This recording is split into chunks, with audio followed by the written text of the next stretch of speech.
Selamat malam pemirsa, selamat berjumpa dalam program Dialog Khusus Swasembada Pangan Nasional tahun 2027 yang dipersembahkan oleh Dinas PU Sumber Daya Air Provinsi Jawa Timur. Acara ini juga diselenggarakan dalam rangka peringatan Hari Bakti Pekerjaan Umum ke-79 tahun 2024. Pemirsa, salah satu program prioritas pemerintah di bawah kepemimpinan Presiden Prabowo Subianto adalah swasembada pangan di tahun 2027. Tentunya agar target swasembada pangan itu dapat tercapai dibutuhkan sinergitas multipihak untuk mendukung swasembada pangan nasional tahun 2027. Nah, seperti apa kemudian kesiapan pemerintah Provinsi Jawa Timur dan hal-hal yang dipersiapkan agar target swasembada pangan nasional 2027 dapat tercapai. Kita membahasnya dalam dialog pada malam hari ini pemirsa. Sudah hadir Kepala Bidang Tanaman Pangan Dinas Pertanian dan Ketahanan Pangan Provinsi Jawa Timur, Bapak Denny Kurniawan SPMF. Selamat malam Pak Denny, terima kasih sudah hadir. Baik, juga sudah hadir Kepala Bidang Irigasi Dinas PU Sumber Daya Air Provinsi Jawa Timur, Bapak Insinyur Muhammad Fajar Taufik SPPSDA. Pak Fajar, selamat malam, terima kasih sudah hadir. Baik, juga pemirsa hadir pula Kepala Balai Besar Wilayah Sungai BBWS Brantas, Bapak Dr. Hendra Ahyadi MT. Pak Hendra, selamat malam, terima kasih sudah hadir. Baik, wah ini benar-benar ya kolaborasi yang luar biasa ini tentunya dari pemerintah Provinsi Jawa Timur begitu ya, agar kemudian dapat terwujud kalau kita bicara mengenai ketahanan pangan di Indonesia. Pak Denny, ini kita bicara dulu mengenai produksi padi di Jawa Timur yang stabil. Ini mencapai 9 juta ton gabah kering giling. Apa kemudian upaya Dinas Pertanian untuk menjaga stabilitas produksi padi di Jawa Timur, Pak Denny? Terima kasih Mbak Tika. Kami sampaikan bahwa Provinsi Jawa Timur ini sudah 5 tahun berturut-turut memegang rekor untuk peningkatan produksi padi, di mana untuk tahun 2024 ini angka ASA kita dari unsur BPS mencapai luas panen kita 1,6 juta hektar dengan produksi sekitar 9,2 juta ton. Ini angka sementara nggih. Nanti angka tetapnya itu ditetapkan tanggal 1 April 2025. Tapi dengan adanya angka tersebut kita optimis yang tadi saya sampaikan bahwa Jawa Timur masih menjadi pusat lumbung pangan se-Indonesia, di mana Provinsi Jawa Timur ini memberikan kontribusi sekitar 18% wilayah nasional di 17 provinsi se-Indonesia. Sedangkan kegiatan atau antisipasi untuk mempertahankan ini, kami melakukan langkah-langkah strategis terutama untuk benih yang bersertifikat dan unggul. Itu salah satunya. Kemudian yang kedua, penggunaan pupuk sesuai anjuran. Kemudian pengendalian hama penyakit, kemudian pengelolaan sistem irigasi, kemudian penanganan mesin prapanen dan pasca panen secara intensif, kemudian yang terakhir adalah terkait kelembagaannya, yaitu pembinaan terhadap kelompok tani. Saya kira itu Mbak Tika. Baik, karena kalau kita bicara mengenai kelembagaan itu juga tidak kalah penting, begitu ya Pak Denny ya pastinya ya. Nah tentunya Pak Fajar, kalau kita mau agar kemudian pertanian itu berhasil, dibutuhkan infrastruktur pertanian juga nih kalau kita bicara sumber daya air. Pak, tapi saya kepingin tahu untuk kondisi sumber daya air dan infrastruktur yang ada di dalam kewenangan pemerintah Provinsi Jawa Timur seperti apa saat ini Pak Fajar? Jadi gini Pak Dika ya, infrastruktur irigasi ini yang penting ya, ini karena mendukung terkait dengan ketersediaan air ya, atau keandalan air yang ada untuk tadi produksi padi tadi. Sehingga ini sangat yang kami perlu efektifkan kan kemudian jaga, karena kondisi kinerja jaringan sistem irigasi kita yang konversi itu memang istilahnya kategorinya kurang baik ya, karena kan masuk dalam nilai IKSI itu 63,22, itu kategorinya kurang baik. Ya, harusnya ini nanti yang perlu kita tingkatkan untuk mencapai yang lebih baik lagi, maksimal kalau optimal itu sekitar 78. Ini yang masih kita kejar terus ya, agar nanti produksinya akan semakin baik lagi. Nah inilah yang perlu diefektifkan, diefisienkan, karena terus terang kondisi ini pertama terkait dengan kondisi salurannya, banyaknya sedimentasi di saluran. Makanya itu perlu dinormalisasi. Kemudian kondisi yang lain adanya kerusakan beberapa jaringan atau saluran irigasi yang perlu diperbaiki dengan peliharaan maupun rehabilitasi. Kemudian tak lupa tadi yang sampaikan juga kita ingin meningkatkan peran daripada kelembagaan dan HIPA, Himpunan Petani Air kita yang mungkin ketika kita kolaborasi diharapkan bisa meningkatkan kinerja daripada sistem irigasi yang ada di Jawa Timur itu. Baik, Pak Fajar begini, kalau untuk kondisi yang taruhlah tadi katanya ada yang kurang baik, itu apakah memang di seluruh provinsi Jawa Timur begitu? Apa mungkin ada area-area tertentu? Jadi intinya kurang baik itu karena pengelompokan dalam pengelompokan kategori. Oh, oke. Sebenarnya yang baik ya ada. Jadi sekitar 63 itu DI dari jaringan irigasi itu kondisinya baik. Tapi yang sedang istilahnya rusak sedang ya, bukan sedang rusak ya, rusak sedang. Itu beda ada ya, sedang rusak dengan rusak sedang itu beda kan? ya. Kalau sedang rusak kan berarti rusak ya. Nah, ini rusak sedang itu ada 54 jaringan irigasi. Kemudian 61 jaringan irigasi itu dalam kondisi rusak. Nah, itulah setelah dikelompokkan ternyata secara IKSI-nya itu kategorinya kurang baik lah, masih perlu ditingkatkan lagi. Karena penilaian ini tidak hanya infrastruktur misalnya nilainya. Tetapi meliputi apa aja itu? Ada 6 indikator ya, termasuk sarana penunjang, personalia, kemudian ada dokumentasi dan ada lagi ini IPA, peran IPA juga. Peran dari Himpunan Petani Pemakai Air itu tadi ya Pak Fajar ya. Oke, baik, artinya sudah dipetakan begitu ya terkait dengan kondisi infrastruktur sumber daya air juga di Provinsi Jawa Timur dan nanti tentu akan ada langkah atau tindakan selanjutnya pastinya ya Pak Fajar ya. Baik. Nah, Pak Hendra, kalau kita bicara peran dari BBWS Brantas sendiri itu seperti apa kemudian untuk turut menyiapkan infrastruktur sumber daya air untuk mendukung program Swasembada Pangan Nasional tahun 2027. Iya, terima kasih Mbak Tika. Jadi kebetulan kalau BBWS Brantas ini itu merupakan instansi vertikal dari Kementerian Pekerjaan Umum yang ditempatkan di wilayah Sungai Brantas. Jadi untuk daerah irigasi, kami itu mengelola irigasi yang ada di atas luasan 3.000 hektar. Nah, kebetulan total daerah irigasi yang di atas 3.000 hektar itu di Jawa Timur ada 22 daerah irigasi. Nah, jadi ada 4 langkah sebetulnya yang sudah kami inventarisir, yang sudah kami lakukan kemarin. Yang pertama itu tentu saja sama seperti yang disampaikan Pak Fajar tadi, itu kami melakukan rehabilitasi dari daerah-daerah irigasi yang kurang baik. Jadi kemarin sempat juga kebetulan kira-kira seminggu yang lalu Pak Menteri PU yang baru itu berkunjung ke Jawa Timur. Nah, beliau melihat itu seperti daerah irigasi Merican, itu kami lakukan rehabilitasinya. Nah, kemudian yang kedua itu kami mempercepat untuk mempercepat penggunaan atau pengaktifan dari daerah irigasi dari bendungan-bendungan yang sudah dibangun. Itu kita sebutnya irigasi premium. Jadi kebetulan kemarin beliau juga, Pak Menteri PU juga melihat seperti di bendungan Semantok. Nah, itu juga ada daerah irigasi Waduk Bening yang nantinya kita akan bangun untuk suplesinya dari Semantok ke Waduk Bening sehingga bisa meningkatkan IP dari daerah irigasi tersebut. Nah, kemudian yang ketiga adalah kita mempercepat untuk bisa bagaimana mengefektifkan atau memonitor, kemudian mengevaluasi dari daerah irigasi-irigasi yang menjadi kewenangan provinsi juga dan kabupaten yang selama ini juga mendapatkan dana dari DAK. Nah, itu kami memonitor itu.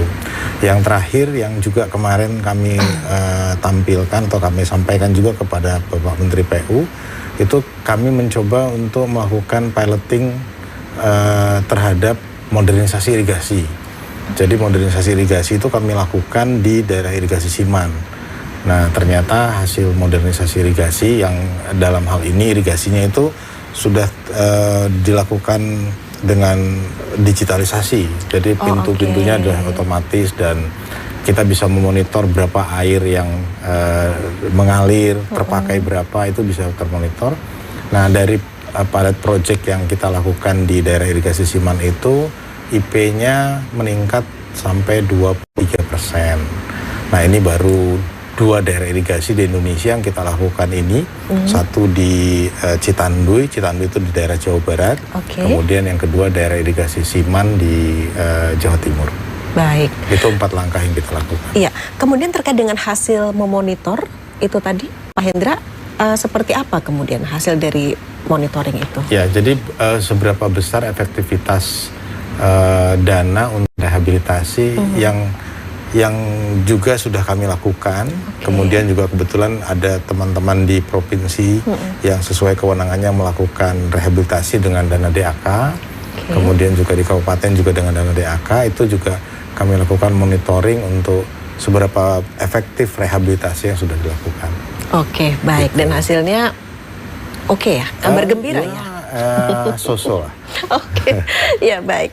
Pemirsa, pastikan Anda tetap bersama kami. Usai jeda berikut Dialog Khusus akan kembali hadir ke hadapan Anda.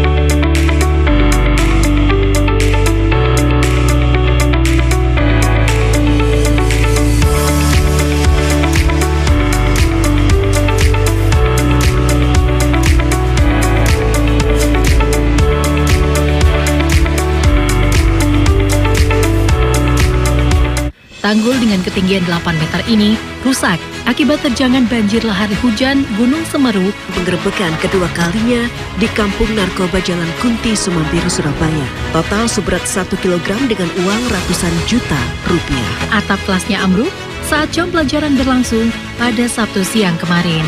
Penggerebekan ini dilakukan karena rumah yang ada di tengah pemukiman penduduk ini diindikasi sebagai tempat penampungan anjing untuk dikonsumsi.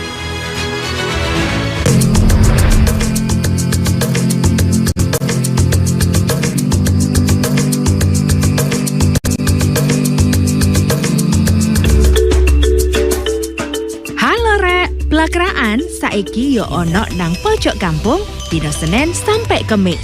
Ojo lali yo rek.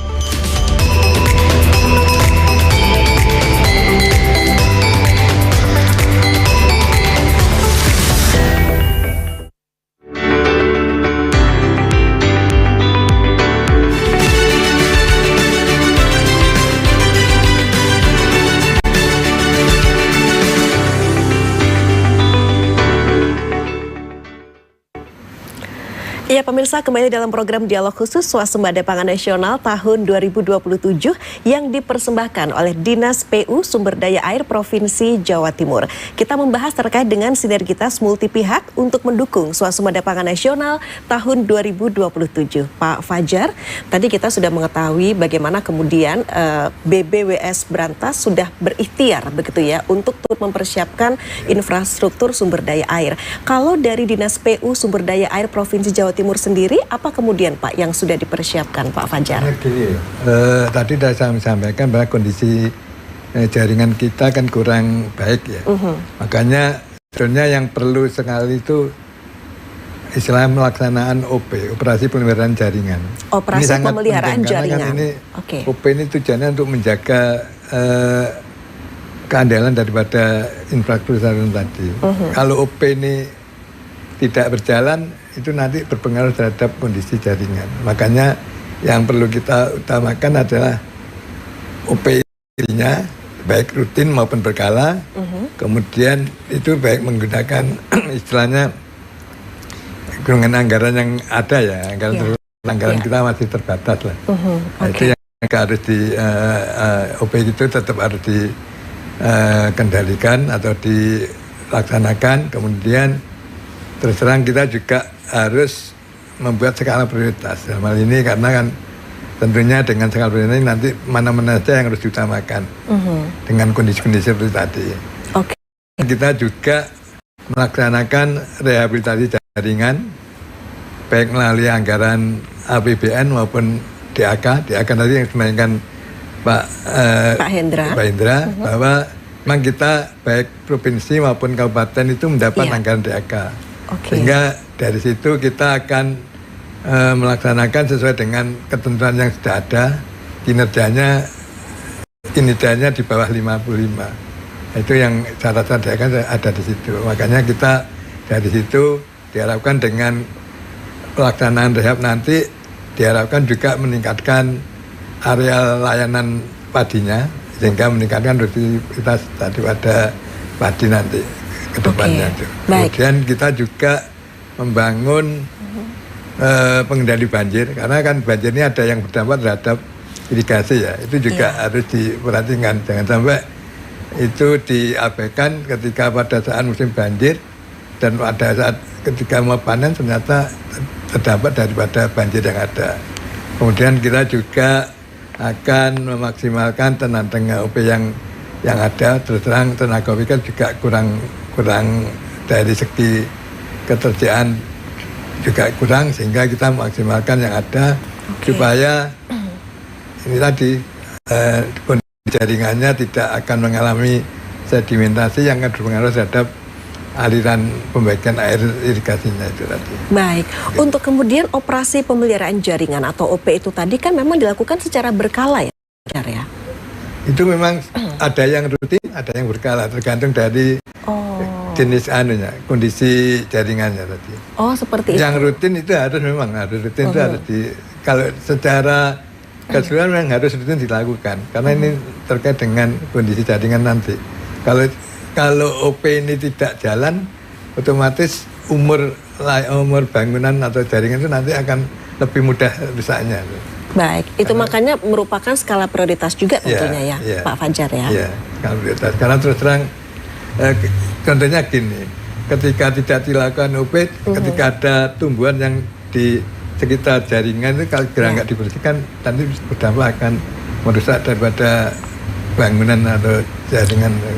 Oke, itu makanya pemeliharaan rutin wajib dilakukan begitu ya. Rutin berkala. Nah nanti yang pada akhirnya kalau ini sudah nggak dilakukan, akhirnya nanti akan muncul rehabilitasi jaringan. Nah ini yang biayanya akan lebih mahal nanti. Akan lebih memakan biaya lebih tinggi untuk rehabilitasi jaringan. Oke. Iya. Baik Pak Fajar. Nah Pak Denny begini, kalau kita bicara mengenai luasan areal tanam yang sekarang itu cenderung menurun karena memang masyarakat sekarang banyak membuat perumahan begitu ya, alih fungsi lahan juga. Nah seperti apa kemudian upaya dari Dinas Pertanian dan Ketahanan Pangan Provinsi Jawa Timur untuk bisa mempertahankan produksi padi agar tetap stabil? Ya, Pak terima kasih Mbak Tika. Menurut data ATR BPN terkait luas bagus sawah yang terbaru di tahun 2024 ini, luas bagus sawah kita turun sekitar 6.932 hektar. 6.932 hektar. Jadi sekarang itu sekitar 1.200.797 hektar. Cuma turun sedikit, 6.932 hektar. Tapi semua itu tidak berpengaruh pada potensi dan terhadap produksi padi karena kami melakukan beberapa langkah-langkah. Pertama, kami peningkatan indeks pertanaman. Kan indeks pertanaman itu ada 0 ke 1, 1 ke 2, 2 ke 3, dan 3 ke 4. Jadi dalam setahun itu ada di beberapa kabupaten kota Provinsi Jawa Timur itu ada yang tanam padi sampai 4 kali. Ada tanam kali mungkin di wilayah-wilayah barat yang sumber airnya sangat banyak. Dan dibantu oleh beberapa sumur, terutama di daerah Madiun maupun daerah Ngawi itu ada sumur submersible kalau tidak salah itu sampai ribuan. Kemudian yang kedua langkah kami adalah peningkatan produktivitas. Kita tahu Jawa Timur itu untuk komoditas padi profitasinya masih 5,67. Nah, kemudian kami menargetkan untuk tahun 2025 ini sampai 2 tahun ke depan sekitar 6. Memang ada beberapa kabupaten yang sudah sampai 8, tapi itu hanya spot-spot saja. Dan rata-rata nasional profitasi itu cuma 5,4. Jadi Jawa Timur masih tinggi profitasi padinya. Jadi masih tinggi masih lebih tinggi. Kemudian yang ketiga kami pengamanan produksi. Pengamanan produksi itu apa? Bebas dari gangguan hama dan penyakit. Jadi kami berusaha untuk melakukan proses namanya tanam serempak. Tanam serempak itu tanam berbarengan. Nah, jadi istilahnya musim tanam itu kan kalau yang saya sampaikan IP itu ada yang 2-3 kali itu tidak boleh selang-selang, harus sama. Karena kalau tidak sama nanti hama juga akan menyerang. Kita harus sama. Jadi soalnya kalau sama itu mungkin hama akan tidak terlalu banyak menyerang. Karena kalau musim hujan ini biasanya penyakit yang banyak. Iya. Kalau musim kemarau itu hama. Hama itu kayak walang gitu ya. Kalau yang tikus itu hama itu ya banyak. Ya, jadi langkah-langkah di kami yang di Dinas Pertanian Provinsi Jawa Timur itu 3 itu untuk mempertahankan produksi padi kita, dan alhamdulillah masih bisa berjalan dengan baik. Baik, jadi artinya untuk di seluruh Provinsi Jawa Timur sama sekali tidak ada masalah yang berarti ya terkait dengan stabilitas produktivitas padi ya? Tidak terlalu banyak pengaruh, Pak. Tidak terlalu banyak. Kalau kemarin itu kan kita mengalami masa El Nino ya. Nah, itu kan tergantung iklim. Memang itu pengaruhnya hanya mundur tanam.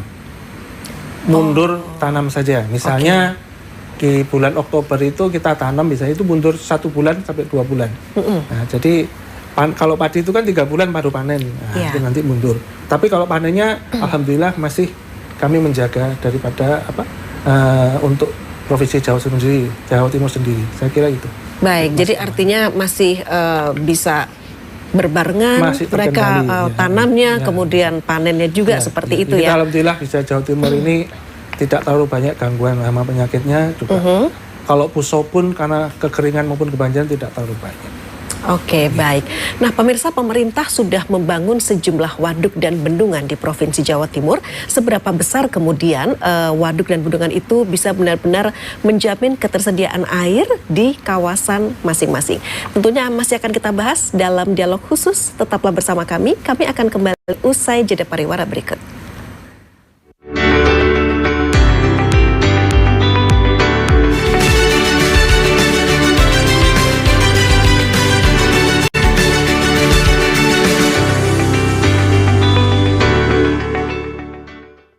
Adakah obat yang aman untuk nyeri sendi dan linu-linu? Kami perkenalkan Healthic, obat herbal untuk nyeri sendi dan linu-linu. Kandungan bahan alami dalam Healthic dipercaya mempunyai khasiat membantu menormalkan kadar asam urat dalam tubuh serta membantu mengatasi nyeri sendi dan radang pada leher, punggung, tangan, jari-jari, lutut, serta kaki yang sulit berjalan dan berdiri karena nyeri ataupun linu-linu. Nyeri sendi dan linu-linu, Healthic solusinya. However, the Supreme Court immediately suspended the 3 judges after they were officially detained by the Attorney General's office. The war has displaced around 90% of Gaza's 2.3 million population. Hundreds of thousands are now living in tent camps along the coast. This was done to show solidarity and support for Baito State Elementary School for teacher Supriani, who is currently on trial for alleged abuse against her student.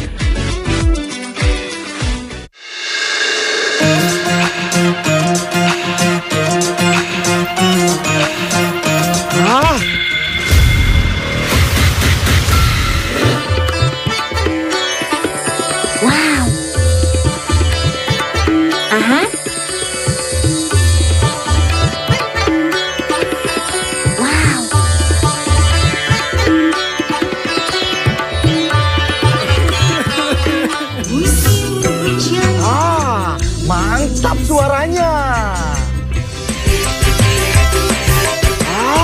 Dahut goyangannya. Stasiun dangdut digoyang sama dahut.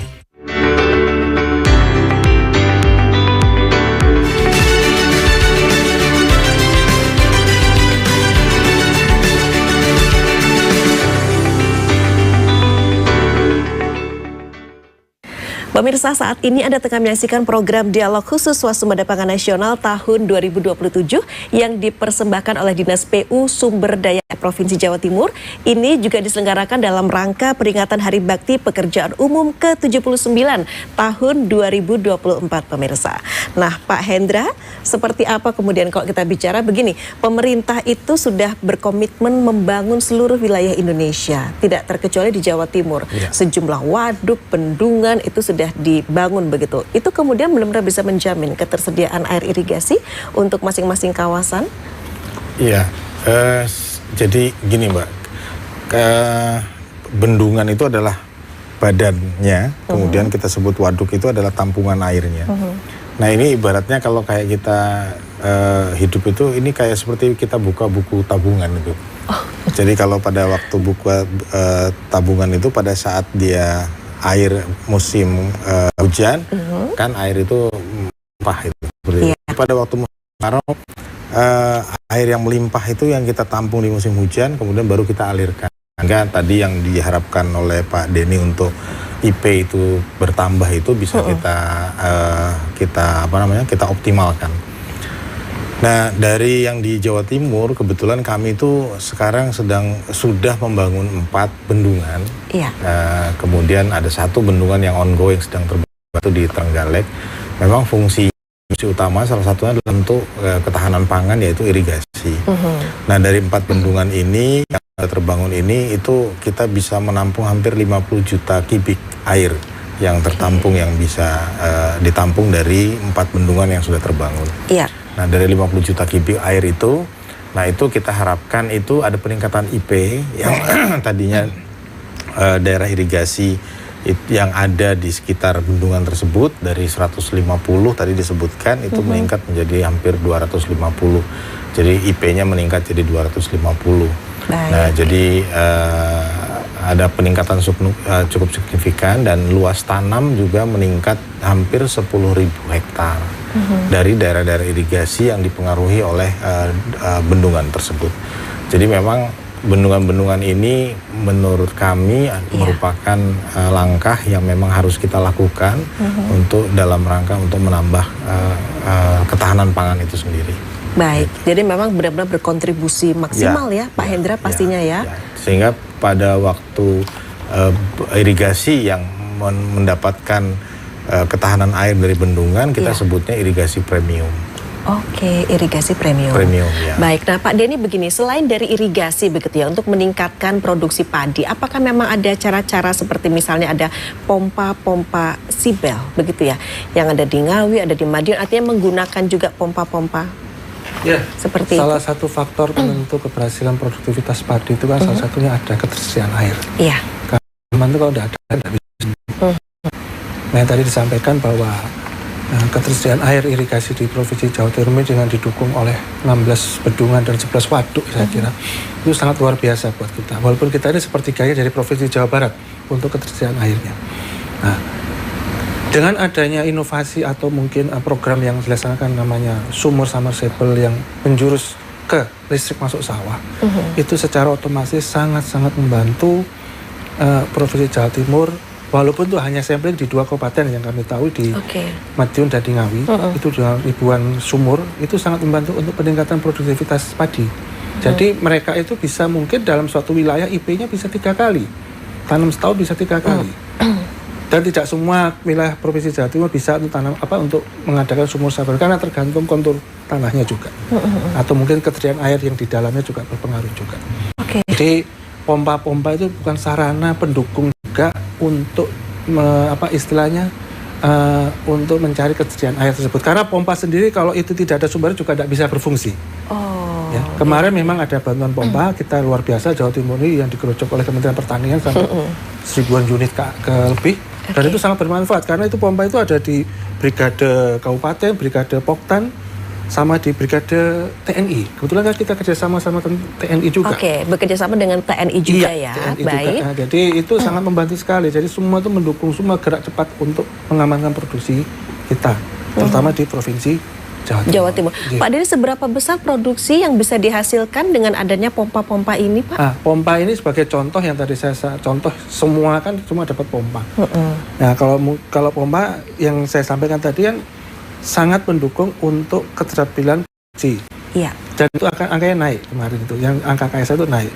Yang di Kabupaten Ngawi sama Kabupaten Madiun itu mendapat penghargaan dari Kementerian sebagai Kabupaten nomor 2 dan 3 se-Indonesia untuk peningkatan produksi padi yang diberikan oleh Pak Menteri pada tanggal 17 Agustus 2024 Kementerian Pertanian. Itu salah satu indikatornya sudah keberhasilan kita dengan adanya beberapa bantuan pompa. Jadi sangat membanggakan juga tentunya ya bagi Provinsi Jawa Timur ya Pak Denny ya. Pak Fajar begini, apakah mungkin ada pengembangan potensi sumber daya air? Jadi itu ada pengembangan pemanfaatan yang bisa dimaksimalkan begitu Pak? Kalau dari kami ternyata ada ya, karena terus terang di Jawa Timur itu ada kurang lebih 4.000 irigasi JIAT ya, pakai pompa, jaringan irigasi air tanah pakai pompa. Yang 1.400-nya menjadi kemenangan Provinsi Jawa Timur. Nah ini yang nanti, karena terus terang selama ini kami masih istilahnya berkutat di irigasi permukaan ya.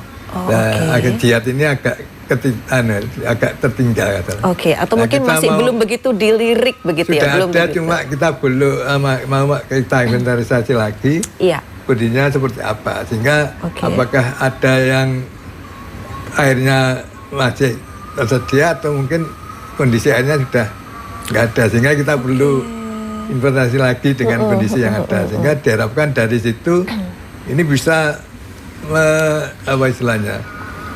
menyuplesi ketika musim tanam 2 dan 3. Kalau 1 kan jelas ya ada hujan ya. Kalau biasanya kekurangannya kan di musim tanam 2 atau 3 ini. Nah ini dengan adanya pompa ini diharapkan musim tanam 2 dan 3 ini bisa terpenuhi, minimal maksimal bisa menambah IP yang kita harapkan seperti itu. Jadi dengan memaksimalkan pompa-pompa JIAT ini, kami berharap area layanan nanti juga meningkat dan kondisinya produksi padinya juga ikut meningkat. Ada peningkatan juga ya. Karena IP-nya juga meningkat tadi. Baik, Pak Fajar, begini, kalau kemudian ada potensi pengembangan sumber daya air yang bisa dimaksimalkan, itu berada di wilayah mana saja sih Pak Fajar?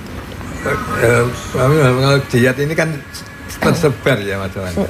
Kalau yang perlu dimaksimalkan sebenarnya kami juga, tapi perlu hati-hati ya, kondisi area yang ada di Jawa Timur besar juga, cuma ini harus dipertimbangkan masa-masa, karena terus terang kebutuhan air kita masih harus dilestarikan, nggak hanya dimanfaatkan habis gitu, tapi harus dilestarikan. Ini makanya kalau catnya itu ya di tapal kuda ini. Nah, itu yang perlu, tapi masih perlu harus pertimbangan dengan masa-masa, jangan sampai masa air daerah nanti ini juga berpengaruh terhadap kondisi yang lainnya ya. Tentu maksudnya harus ada riset tersendiri juga begitu ya Pak Fajar ya, tentunya ya, untuk kemudian meyakinkan atau memastikan bahwa itu benar-benar bisa dimanfaatkan dengan baik begitu ya. Baik, nah pemirsa, kemudian bagaimana sih dukungan dari baik Dinas Pertanian dan Ketahanan Pangan Provinsi Timur, Dinas PU Sumber Daya Air Provinsi Jawa Timur maupun BBWS Brantas terkait dengan mendukung upaya swasembada pangan nasional 2027 dapat juga tercipta di Provinsi Jawa Timur? Sesaat lagi kami akan membahasnya masih dalam program Dialog Khusus.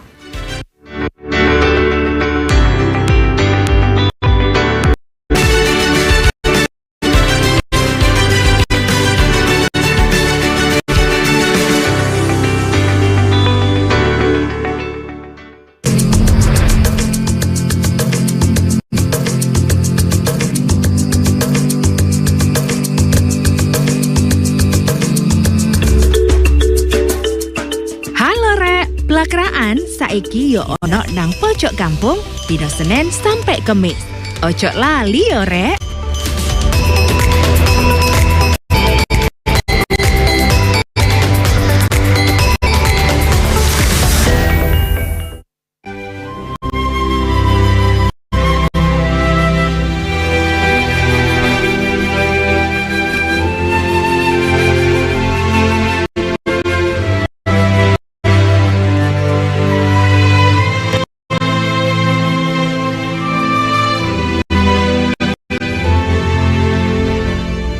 Saksikan Belajar Baik, Senin sampai Sabtu, pukul 11 siang, hanya di JTV. Tino iki pojok kampung nyopo reko maneh, kata berita poso Surabayaan, sing di kelompok Nokru JTV, teko pirang-pirang daerah nduk Jawa Timur. Geni semu blak gede ambek merotak cepet iki ngentekno bangunan gudang kaya nyimpen palet karo dayo kudu desek-desekan kanggo oleh kurma gratis. Malah ngomong banjir gelek kedaden nang mongso rendeng. Tibake pemandangan alam Bromo ancen uapi. Upaya ngevakuasi loro pulau piton gede sing mangkon nduk sak iterane Semeru kudu tetep waspada.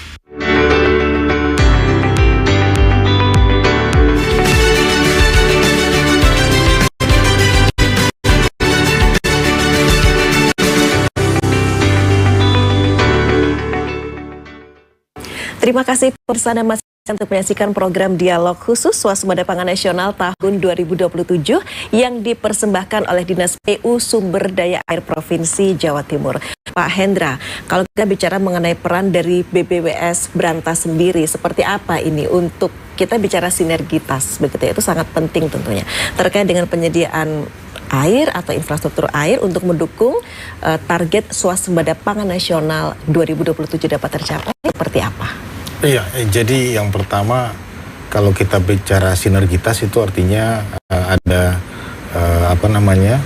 komunikasi, dialog dan koordinasi antara kami dan tentu saja dengan provinsi yang dalam hal ini biasanya kami berkoordinasi dengan Dinas PU Pengairan Jawa Timur, kemudian juga dengan Dinas Pertanian Jawa Timur, dan memang Provinsi Jawa Timur ini kan juga mempunyai cukup potensi banyak sumber air yang bisa kita maksimalkan.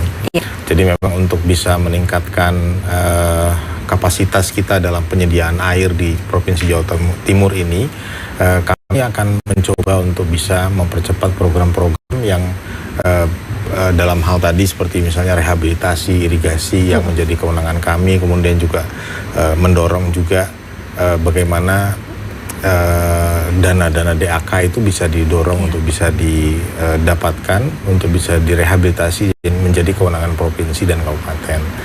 Dan tentu saja usulan terhadap tampungan-tampungan air juga akan kami dorong terus supaya memang ketahanan air kita untuk mendukung program ketahanan pangan ini bisa terus dilaksanakan. Oke, nah Pak Hendra, dari kemudian kita bicara soal mungkin ada semacam evaluasi atau monitoring, begitu wilayah mana yang kemudian masih harus mendapat perhatian lebih begitu Pak, terkait dengan mungkin penampungan air atau seperti apa? Iya, memang agak sedikit menarik memang di Provinsi Jawa Timur ini adalah bahwa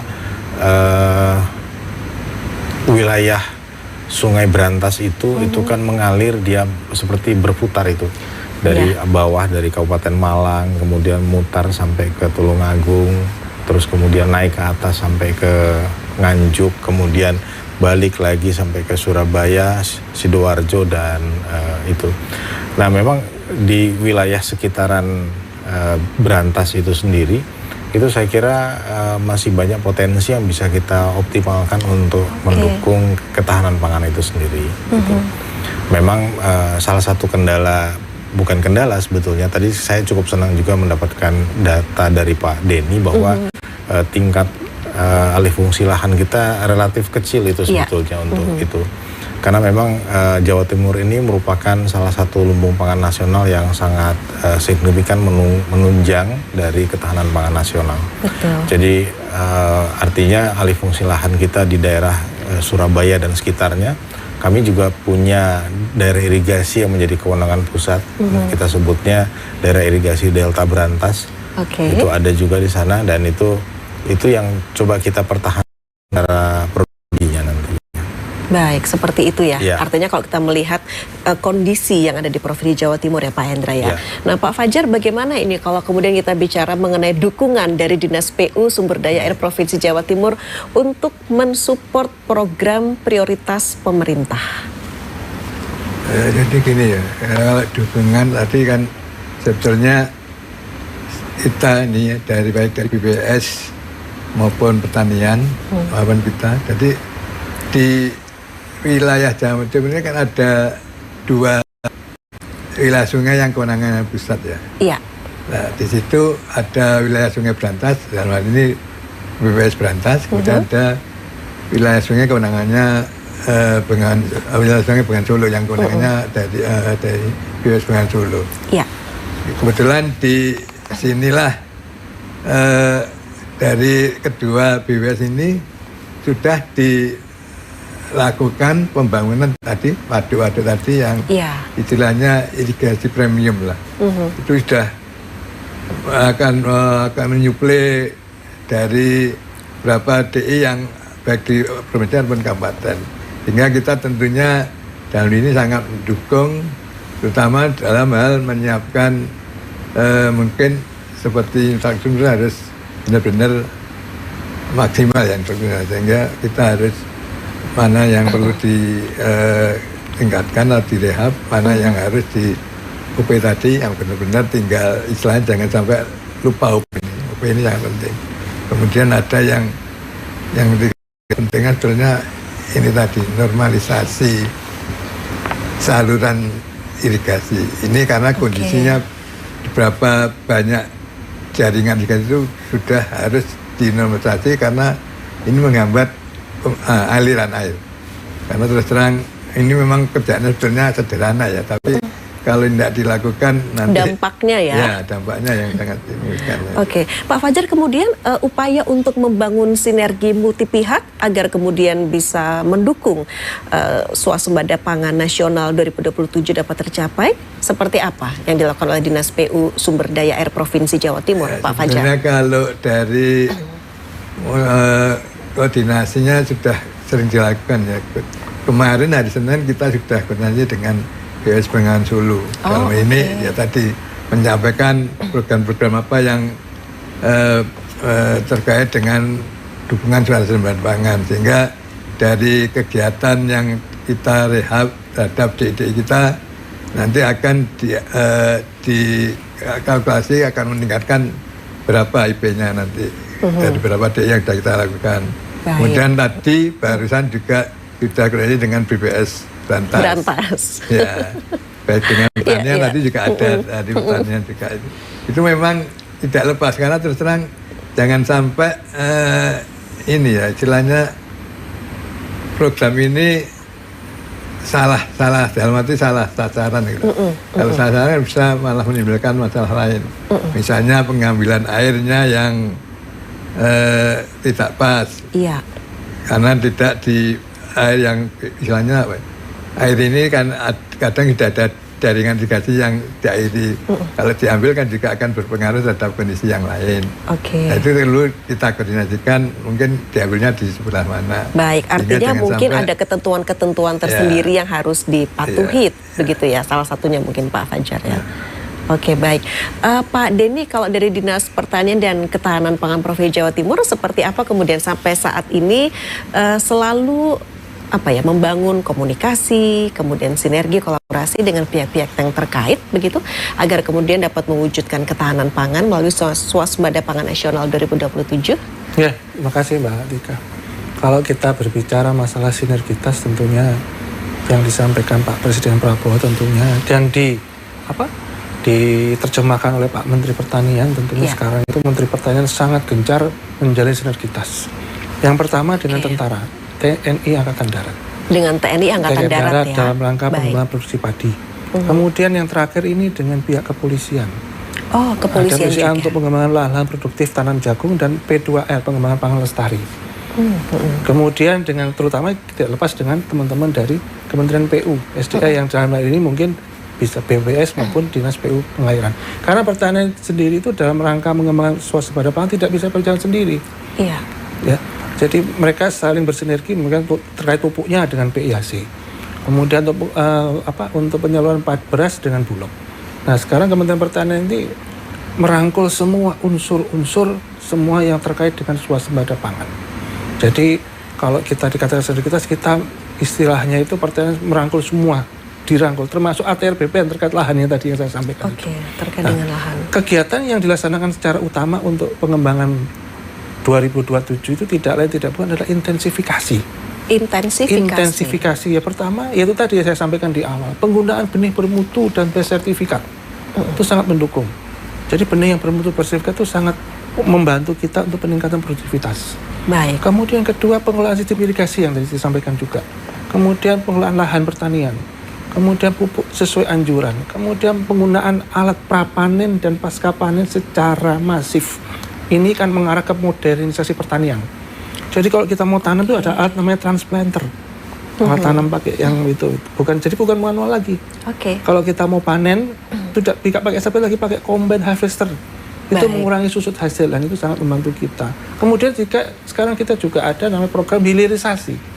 Jadi kita tidak hanya tanam, apa sih yang akan kita dapatkan setelah panen itu hilirisasi. Jadi ada nilai tambah juga seperti itu ya. Jadi sangat istilahnya sangat mendukung semua dan semua dirangkul kita untuk menjadi satu. Karena nanti memang fokusnya itu sampai 2 itu pertanian. Saya kira gitu. Oke, baik, luar biasa ternyata sinergitas dan kolaborasi yang sudah terjalin ya, utamanya di Provinsi Jawa Timur. Pemirsa, pastikan Anda tetap bersama kami, masih ada 1 segmen terakhir, dialog khusus akan kembali usai jeda pariwara.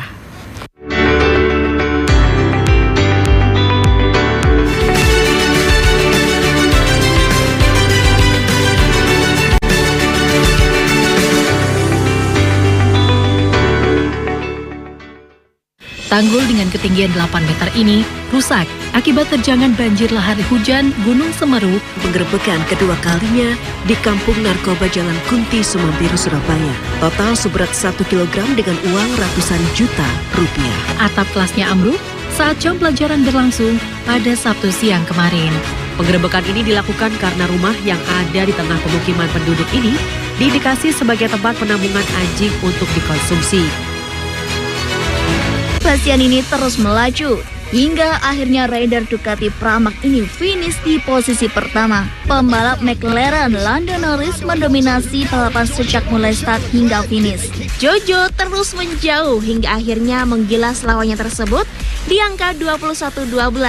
AC Milan memenangkan laga derby della Madonia di jornada kelima dengan skor 2-1. Torehan tersebut membawa Persebaya naik ke posisi puncak klasemen sementara Liga 1.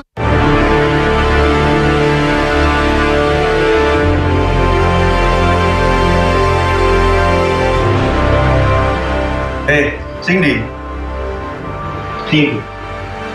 Nomor 1, coba.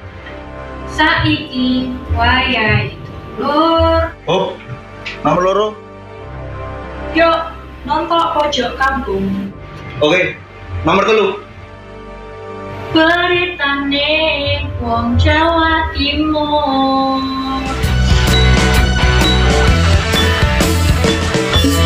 Pojok kampung beritane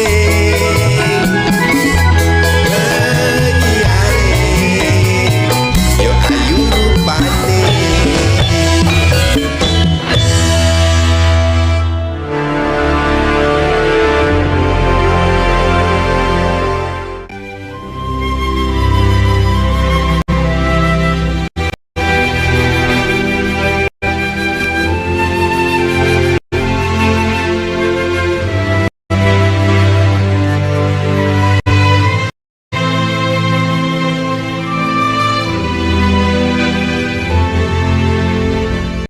Saksikan Belajar Baik, Senin sampai Sabtu pukul 11 siang hanya di JTV.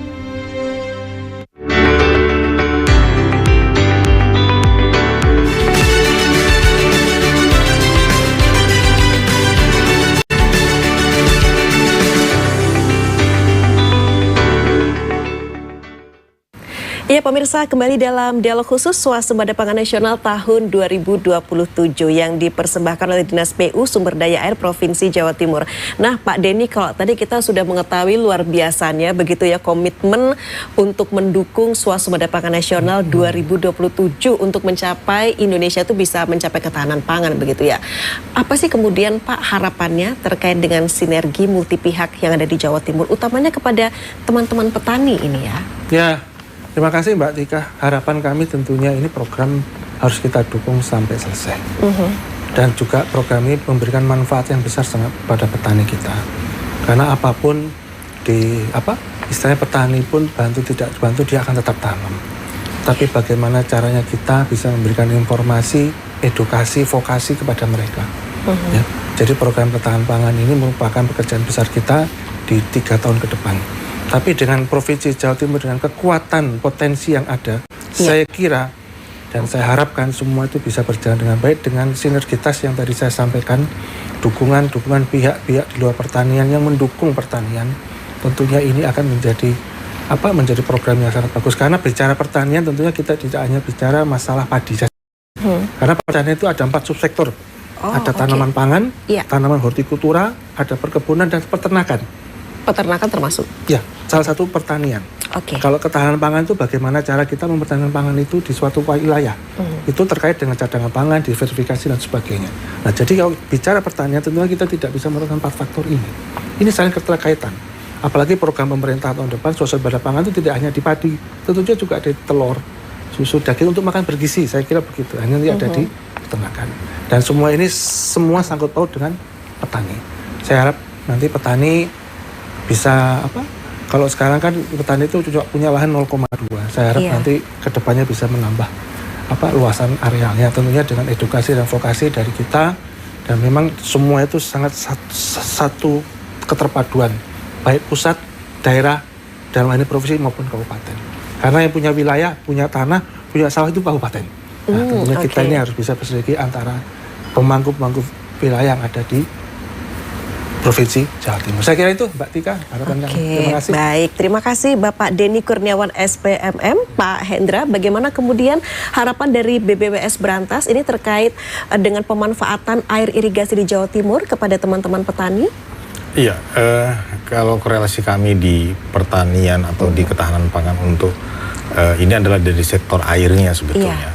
Kebetulan memang para petani pemakai air yang kalau di Jawa Timur itu disebutnya HIPA. Kalau sebenarnya kalau di daerah Indonesia yang lain dia biasanya P3A kita sebutnya. Perkumpulan Petani Pemakai Air. Nah, jadi memang harapan kami adalah terus mendukung bagaimana kapasitas dari petani itu juga terus ditingkatkan, kesadaran penggunaan air juga itu bisa kita dorong bersama-sama sehingga nanti penggunaan air lebih efisien, efektif, dan tentu saja akhirnya nanti tidak terjadi lagi ada perebutan air di lapangan antara para pengguna air tersebut. Nah, ini supaya pola tanam itu bisa terjaga dengan baik, tentu saja hasilnya akan bisa muat dengan optimal. Baik, seperti itu ya Pak Hendra ya. Oke, terima kasih Bapak Dr. Hendra Ahyadi MT. Dan selanjutnya Pak Fajar, kalau dari Dinas PU Sumber Daya Air Provinsi Jawa Timur, apa kemudian harapan kepada teman-teman petani ini terkait dengan pemanfaatan air irigasi di Jawa Timur, Pak? Sama dengan Pak Hendra. Kan kami dari unsur air ya, IPA-nya. Cuma masalah gini ya, termasuk salah satunya IPA ini memang yang lupa kami sampaikan terkait dengan sinergi dengan IPA ya. Makanya selama ini adanya diajak dalam hal perencanaan terkait dengan perencanaan kondisi jaringan irigasinya. Mungkin itu perlu diajak bersama dalam hal surveinya sehingga masukan-masukan dari teman-teman HIPA ini sangat diperlukan. Kemudian kedua harapan kami juga ini mematuhi pola tanam atau rencana tanam global yang sudah direncanakan. Misalnya kan HIPA ini sudah jadi anggota komisi irigasi sebenarnya. Dan sudah diajak menyusun di komisi irigasi rencana tanam globalnya yang nantinya ditandatangani atau disetujui oleh Ibu Gubernur atau Gubernur lah di provinsi ya. Nah, inilah yang sudah yang setuju ini adalah kita patuhi bersama sehingga tadi sampaikan Pak Indra tidak akan terjadi perebutan karena kalau tidak patuh ada yang nanam padi terus, ada yang nanam palawija. Ini yang kacau nanti anunya. Jadi kita mematuhi aturan yang sudah dibuat sendiri begitu ya artinya ya. Soalnya kan kalau dari teman-teman IPA dari terus nanti dibahas di Komir, akhirnya disepakati rencana tanam globalnya seperti apa, dan itulah yang kami harapkan dipatuhi. Dan kemudian terkait dengan pembagian air tadi juga harus dijaga, jangan sampai kalau memang gilir airnya ke bagian yang hulu atau airnya ke hulu dulu sampai batas waktu sudah disepakati bersama. Kemudian kalau waktunya ke hilirnya ke hilir ya sama, karena kan ada ketika musim-musim tanam 3 atau 2 itu biasanya kondisi air kan sudah mulai kurang ya, itu ada kesepakatan gilir biasanya.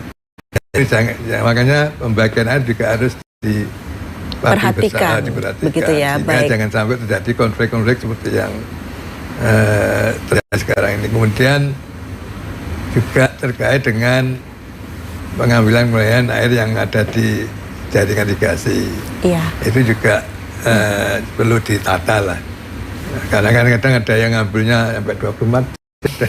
Nah ini yang perlu ditata. Mungkin itu aja.